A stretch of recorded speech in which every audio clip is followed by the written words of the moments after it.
Bismillahirrahmanirrahim.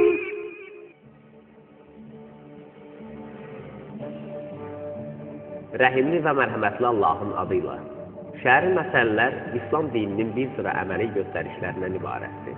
Qaynağı ilahi vəhiydən olan Peyğəmbər sallallahu əleyhi və alihi və səlam və onun canişinlərinin vasitəsilə bəyan edilən bu ilahi hökmlər biz insanların fərdi və ictimai həyatının tənzimlənməsi üçündür.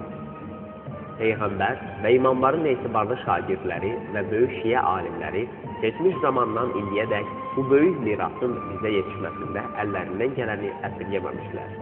Bu proqramın hədəfi əlimizdə olan şəraiti nəzərə almaqla insanların daha çox ehtiyacı olduğu ilahi hökmləri siz əzizlərə çatdırmaqdır.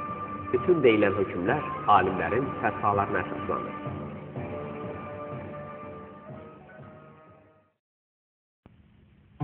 Oruc. Ey iman gətirənlər! Sizdən əvvəlkilərə yazıldığı kimi sizə də oruc yazıldı və qərarı alındı ki, bəlkə ruhunuz qüvvətlənsin və nəfsi istəklərdən çəkinəsiz. Oruc o əməldir ki, insan Allah Taala'nın fərmanını yerinə yetirmək üçün sübh azanından məğribə qədər orucu batil edən şeylərdən pəhriz etsin. Oruc məsələlərini bəyan etməmişdən qabaq, qeyd edək ki, oruc ya vacib, ya haram, ya məkruh, ya da müstəhəbdir. Vacib oruclar ibarətdir. Vacib, mübarək Ramazan ayının orucu, qəza orucu, kəffarə orucu, nəzir ya ant içmək vasitəsilə vacib olan oruc, atanın qəza orucu ki, böyük oğula vacibdir. Əlbəttə, bəzi müstəhidlərin fətvasına əsasən, ananın da qəza orucu böyük oğula vacibdir. Haram orucular. Fitr bayramının orucu, Qurban bayramının orucu, yəni Zilhiccə ayının 10-u, Şaban ayının axırında Ramazan ayının əvvəli niyyəti ilə tutulan oruc, övladın müstəhəb oruc tutması, ata-ananın əziyyətə düşməsinə səbəb olsa, ya ata-ana onun müstəhəb oruc tutmasına mane olsalar, ehtiyat vacibə görə. Qadının müstəhəb oruc tutması, əgər əri ona mane olsa, ehtiyat vacibə görə.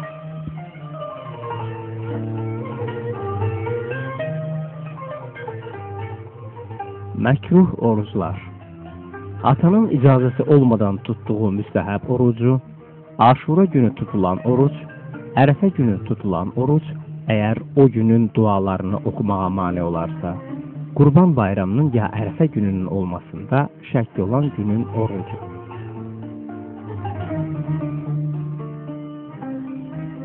Müstəhəb orucları. Məkruh və haram günlərdən başqa ilin bütün günlərində oruç tutmaq müstəhəbdir.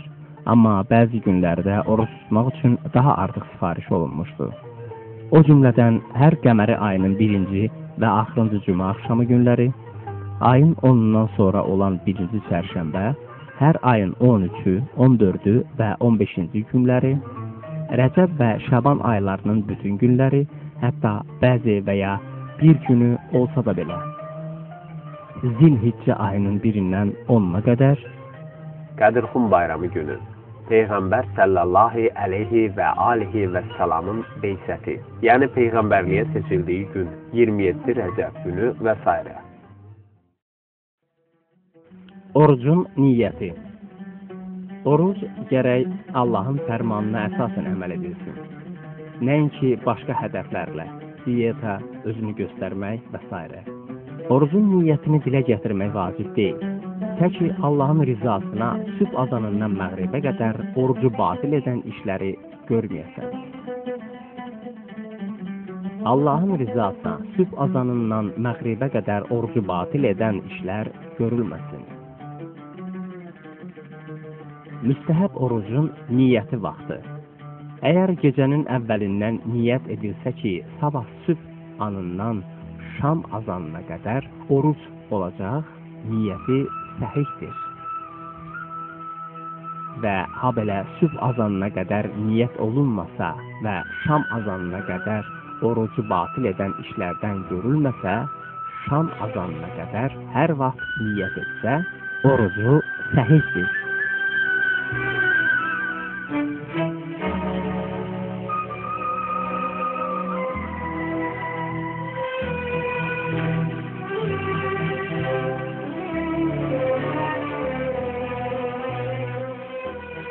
Vacib oruc. Bir şəxsin qəza və digər vacib orucu olduğu halda müstəhəb oruc tuta bilməz. Əgər unutqanlıq üzündən müstəhəb niyyəti ilə oruc tutsa, zöhrdən qabaq yadına düşsə, niyyətini vacib oruc edə bilər. Amma əgər zöhrdən sonra yadına düşsə, orucu batildir. Əgər Şaban ayının axırı, Ramazan ayının əvvəlinin olmasında şək olunarsa, qəza və ya ondan başqa niyyətlə oruc tutulsun və gün əsnasında məlum olsa ki, Ramazan ayının biridir, gərək niyyət Ramazan ayının orucunun niyyəti edilsin. Və əgər sonradan məlum olsa ki, Ramazan ayının birinci günü olub, tutulan oruc Ramazan ayının orucundan hesab olunacaq. Ramazan ayının qəza orucu boynunda olan şəxs nəzr niyyəti ilə oruc tuta bilməz. İndi isə səfərdə tutulan orucun hökmləri haqda. Səfərdə olan şəxs zöhr azanı vaxtı tərəxxüs həddini keçsə, yəni şəhərin axırıncı divarlarını görməyə və həmin yerin adı azanın, yəni təbii səslə səsini eşitməsə, orucu səhih deyil. Əgər 53-cü dərsimizin əvvəlində deyilən 8 şərtin biri olmasa, şəriət terminində səfərə getmiş sayılmır və orucu da səhihdir. Əgər zöhr azanından qabaq getdiyimiz yerdən öz vətənimizə qayıtsaq və yaxud zöhr azanından qabaq bir məntəqəyə yetişsək, ən azı orada 10 gün qalmaq niyyətimiz olsa və bu şərtlə ki, səfər əsnasında orucu batil edən işlərdən görməsək, oruc səhihdir. Oruc tutan şəxs zöhrdən qabaq səfərə çıxarsa, gərək tərəxxüs həddini keçməmiş, orucu batil işlərdən yerinə yetirməsin. Zöhr azanından sonra səfərə çıxsaq, oruc səhihdir. Hətta əgər zöhr namazını səfərdə qılmış olsaq belə.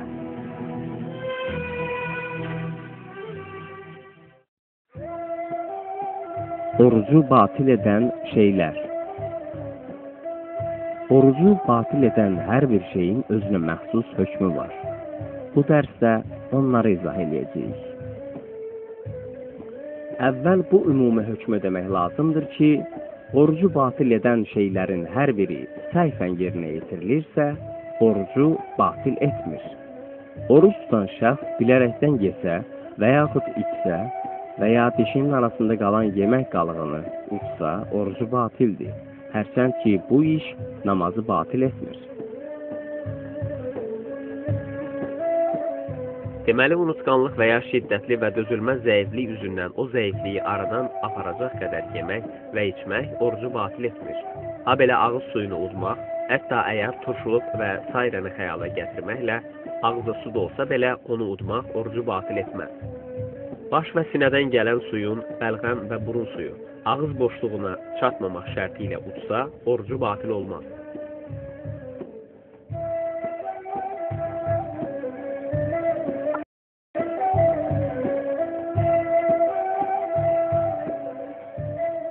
Bəzi müctəhidlərin fətvasına əsasən iynə və qida maddələrindən təşkil olan damar iynələrini vurmaq orucu batil edir.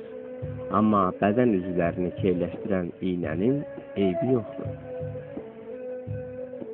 Əgər qəliz toz boğaza çatsa, oruc batildir. İstər yeyinti məhsullarından olsun, un kimi, istərsə də qeyri-yeyinti məhsullarından olsun, torpaq kimi.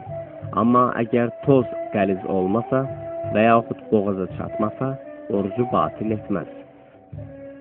Həmçinin oruc halda dişləri fırçalamağın heç bir eybi yoxdur. Bir şərtlə ki, pastanın məzəsi ağızdan gedənədək gərək ağız suyunu udmayasan. Allah və Peyğəmbərin adından Yalan danışmaq orucu batil edir. Ehtiyat vacibə əsasən Həzrət Fatimə Zəhranın və digər imamların adından yalan danışmaq orucu batil edir. Fərq etməz.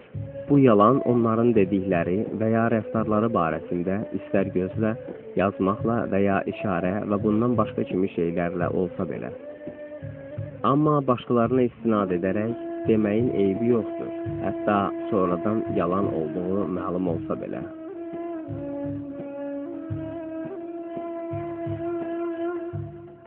Əgər oruç tutan şəxs bilərəkdən başını tamamilə mütləq, yəni təmiz suya batırsa, orucu batil olar.